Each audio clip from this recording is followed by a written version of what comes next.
Hi, everyone. Rabbi Rosen here, as always, honored to have the opportunity to share a few words with you before Shabbat, and of course, hoping all is well with you wherever you happen to be. This week, we focus on the biblical figure known as Korach. That's the Torah reading for this Shabbat. Korach is a rebel. He is part of the family of Moses. He's first cousin to Moses, and he rebels against the leadership of his cousin. He says, all of the people are holy. Why is it, Moses, that you take the mantle of leadership upon yourself?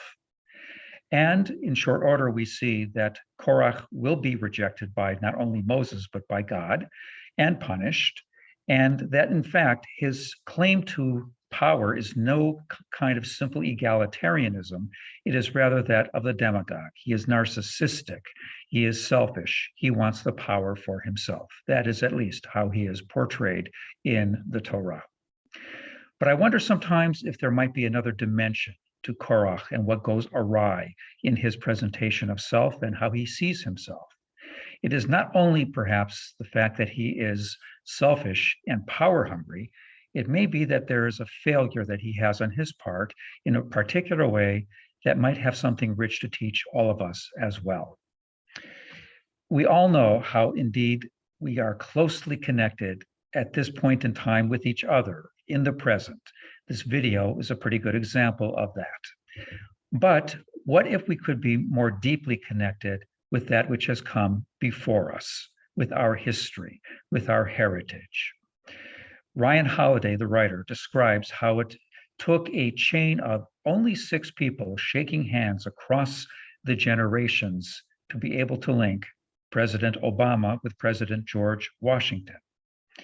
He describes as well, and I've seen the episode on YouTube, an episode back in 1956 of the show I've Got a Secret that featured a man by the name of Samuel Seymour, who was the last man alive at that time to be able to witness the assassination of President Lincoln in Ford's Theater in Washington, D.C.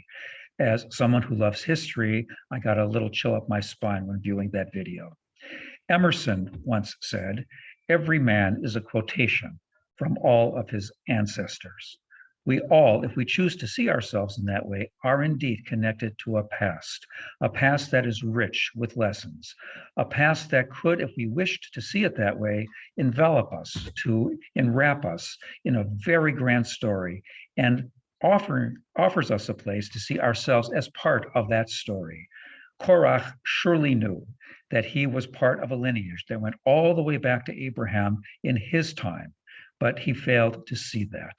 We can be enriched by positively viewing ourselves as being part of that larger whole, that larger web of connections that goes in the past and invites us to find our destiny within it. I hope we might do that, not just the Shabbat, but all the time, because it can make our lives that much richer and afford us the opportunity of contributing so very much to the grand story of that which we call the saga of the Jewish people. All the best to everyone, wishing you all a Shabbat Shalom, and see you very soon.